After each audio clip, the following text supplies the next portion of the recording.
నాలుగో పాట నేను 1000 సంవత్సరాల క్రితం నాకు చాలా ఇష్టమైన వాటిల్లో అతి ముఖ్యమైనది భారతం.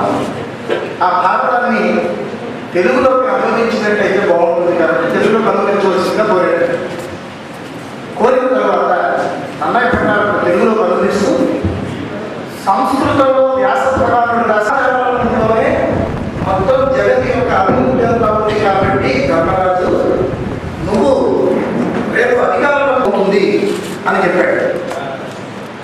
అది ఇవాళకి కూడా చాలా